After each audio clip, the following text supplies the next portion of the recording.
Estamos de volta com o nosso episódio especial sobre o curso Como Evitar Erros de Enfermagem. E agora a gente entra numa parte bem prática. Quais são os tipos de erro mais comuns dentro da nossa profissão?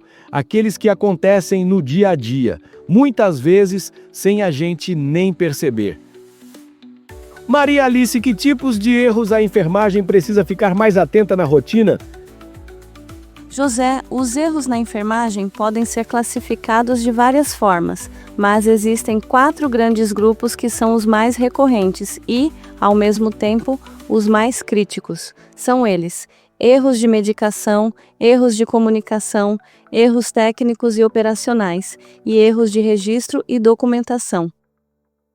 Vamos começar pelos erros de medicação, que são talvez os mais conhecidos e os mais perigosos. Perigosos mesmo. Uma dose errada pode colocar a vida do paciente em risco.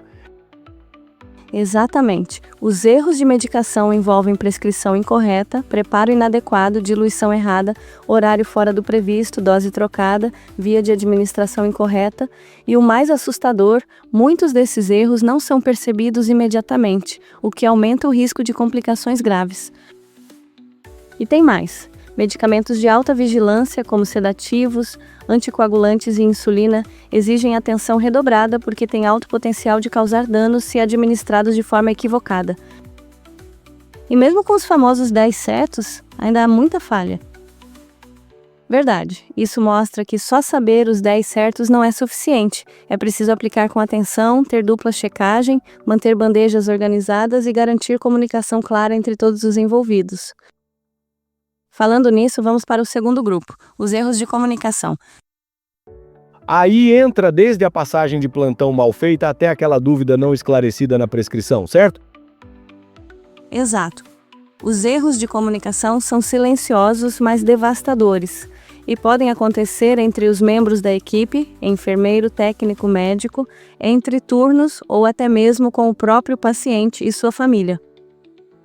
A ausência de informações claras, a linguagem ambígua, o excesso de termos técnicos e até o tom de voz inadequado podem levar a decisões erradas e ações inseguras. É por isso que ferramentas como o SBAR e a checagem cruzada são tão valorizadas hoje em dia.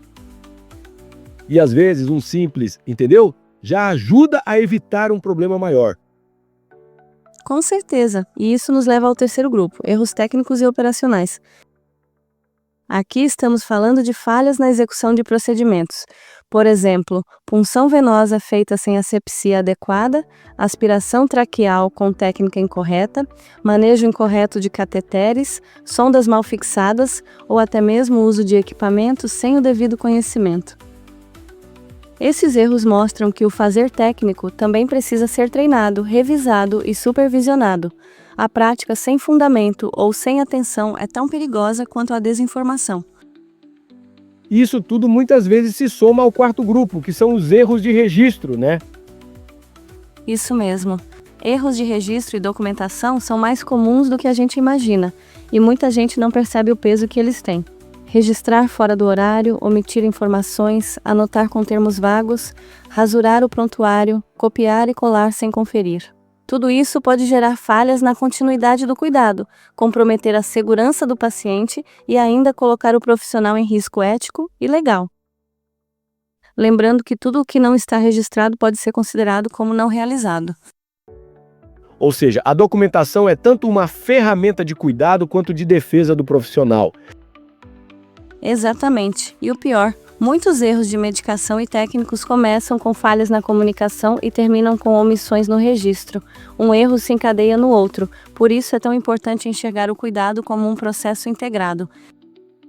E no próximo bloco, vamos conversar sobre os fatores que contribuem para que esses erros aconteçam mesmo com profissionais experientes e comprometidos. Fica com a gente! Vamos seguir, José, porque mais do que apontar erros, o importante é entender por que eles acontecem e como podemos evitá-los.